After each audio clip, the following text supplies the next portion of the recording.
kid, welcome to KidTime StoryTime. We have a famous book. Dunk. Yes, The Giving Tree. This book is so famous, I have a poster for it. And even the name of the author right there is Shel Silverstein. That's how famous it is that all these characters, maybe you've seen them in other books, are all by him. And this book right here, The Giving Tree, so famous that the publisher even sent me leaves so that you can make your own poetry. Get it? Wait. You mean a combination of poem and tree? Yes, Doug the Dinosaur, you got it right. Hey, wait a minute. I don't exactly get it. It's easy.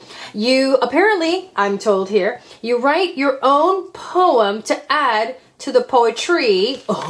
And then there are these little holes right here. And then we could run a string through here later. And we can string them up with our own poems. But then there are also poems in the front for us to read. Oh, like a craft project. Exactly. But first, we read. You know it. First, we read. Okay. So, let me set aside my leaves here for later. And I want you to think about something as we read this book. I usually just don't tell you to think about anything in particular. I just want you to enjoy it. But this is not just any book. This is a very unique book. And I want you to think about it, and then we'll talk about it afterwards. Are you the kid, or are you the tree? Which one of these do you want to be? Or neither? What? We'll discuss. And I will tell you what I think. But first, I want to see what you think. So, you ready to read the world famous Giving Tree? Here we go. Okay, here we go.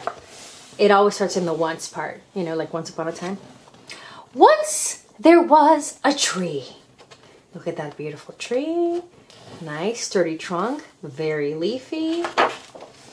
And she loved a little boy. Here he comes. And every day the boy would come. Hey, boy! And he would gather her leaves, woo, and make them into crowns and play King of the Forest. If I was a king of the forest. That's from Wizard of Oz. He would climb up her trunk. Ooh, he's good. And swing from her branches. Wow, he's a daredevil. And, eat apples. Boop, boop, boop, boop. Delicious. I love a tree that gives fruit.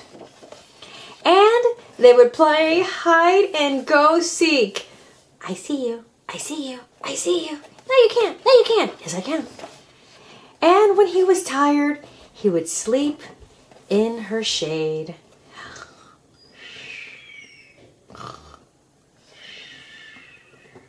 Pretty perfect. And the boy loved the tree. Oh, and you could see the tree loves the boy right back. He loved the tree very much. Me and T. Look at that. He carved it. Me and T for tree. And of course the tree was happy. I mean, they were like best friends. But time went by. Oh, look at that. The boy suddenly, what do you think? Maybe a teenager there?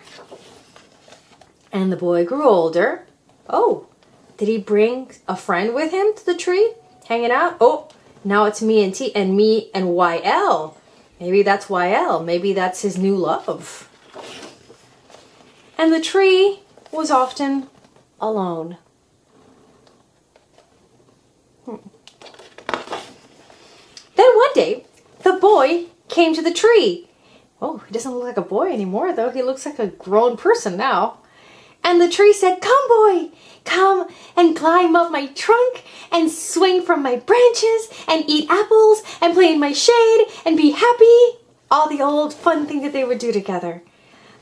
"I'm too big to climb and play," said the boy. I want to buy things and have fun. I want some money. Can you give me some money? Well, that's kind of rude. I'm sorry, said the tree, but I have no money. I only have leaves and apples. Take my apples, boy, and sell them in the city. Then you'll have money and you'll be happy. Okay, all right. And so the boy climbed up the tree and gathered her apples and carried them away. All the apples. And the tree was happy. Of course, that means that there's no apples for anybody else who might have come by, any other boys, but, well, they have a special relationship and she wanted to give the apples, so, okay.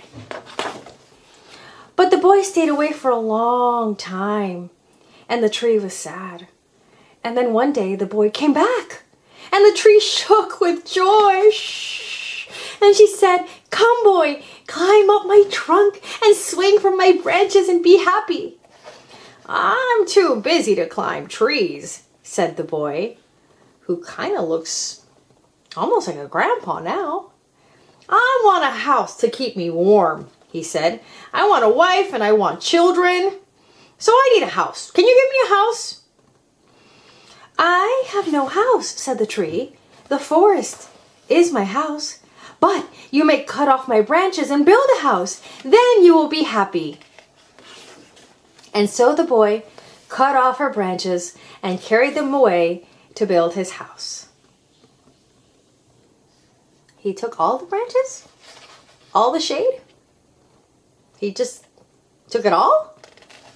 Okay. And the tree was happy. Okay, she was happy because she gave someone she loved what she had to offer. Okay. But the boy stayed away for a long time. And when he came back, the tree was so happy she could hardly speak. Come, boy, she whispered. Come and play. Oh, I'm too old and sad to play, said the boy. I want a boat that will take me far away from here. Can you give me a boat? Oh, well, cut down my trunk and make a boat, said the tree. Then you can sail away and be happy. Well, but the branches I figured could grow back, but the whole trunk? He's not going to cut. Oh, yeah, he cut it. And so the boy cut down her trunk and made a boat and sailed away. Me and tea. And the tree was happy, but not really. And after a long time, the boy came back again. I'm sorry, boy, said the tree, but I have nothing left to give you. My apples are gone. Oh, my teeth are too weak for apples, said the boy, who's really a very old man now. My branches are gone, said the tree. You cannot swing on them. Oh, I'm too old to swing on branches, said the boy. My trunk is gone, said the tree. You cannot climb. Oh, I'm too tired to climb, said the boy. Oh, I'm sorry, said the tree. I wish that I could give you something, but I have nothing left. I'm just an old stump. I am sorry. Oh, I don't need very much now, said the boy. Just a quiet place to sit and rest. I am very tired. Well, said the tree, straightening herself up as much as she could. Well, an old stump is good for sitting and resting. Come, boy, sit down. Sit down and rest.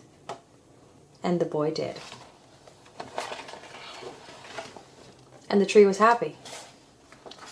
The end. What did you think?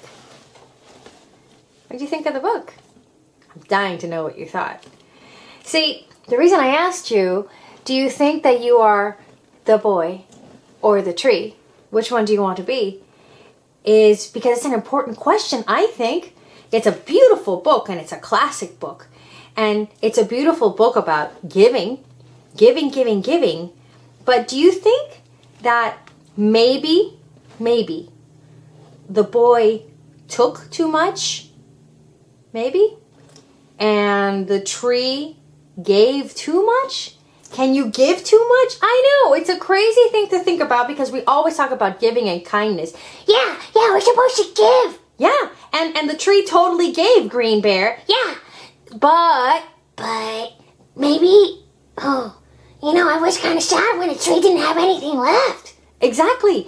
You can't take so much that then you've taken everything someone has and never given anything back. But the tree was happy to give, so is that okay? Well, the tree was happy to give because the tree loved the boy. But if the boy loved the tree as much back as the tree loved the boy, Oh, the tree would have given something back. exactly, or at least not taken so much. Oh, so maybe just take a few branches, but not all of them? Exactly, Take some of the apples, but not all of them, so that maybe I could have one? exactly. Or maybe, definitely not cut it down. Maybe just go buy a boat instead. That's what I'm thinking. Go buy a boat. Don't tear down your tree. Yeah, because now you don't have a tree, but you have a stump. Yeah, you have a stump. And the tree is a loving tree and gave this little boy, who was not so little anymore, a place to rest. And that's always a beautiful thing, to be a resting spot for someone. Yeah, it seems pretty nice, but I see what you mean. So I think that maybe you could be giving and receiving both things. That's exactly what I was hoping you would say, Green Bear. Yes! That's what I'm hoping that you'll think too. That it's good to receive, but it's also good to give. We don't want to be all giving or all taking, because if we're all giving, we end up with nothing. But if we're all taking, well, that's just rude. So, have we learned a little bit of balance? And now, back to our poetry. That's right. I told you. I was going to tell you how to get these. These are so cool. They were sent to me by Harper, and you can get these too. Absolutely free. You could download and print these out so that you can make your own poetry and pop in. See a little string in here? Right there. Can you see it? Right there. And you string them all and create your own poetry. And the super fun part is that there are poems on one side, and then you write your own poem on this side. So what does this one say? Underneath the poet tree, come and rest a while with me and watch the way the word web weaves between the shady story leaves. The branches of the poet tree reach from the mountains to the sea. So come and sit and dream and climb. Just don't get hit by falling rhymes. Do you see anything? No, I think we're good. Ooh, that was close. I know. You never know where those falling rhymes may be coming from. So now you've discovered the classic giving tree, and I am putting the link in the book description where you can download this. And I'm also putting a link down there if you're a grown-up, like a teacher kind of person, or a parent who's become a teacher kind of person now, with a whole work list of stuff. Let's see, I have it here. A whole teaching guide for Shel Silverstein with classroom discussions and things. So if you want to have your own conversation, your own deep thoughts about poetry and giving and receiving and writing, well, I just helped you out down there, didn't I, with that link. So see you next time, kid.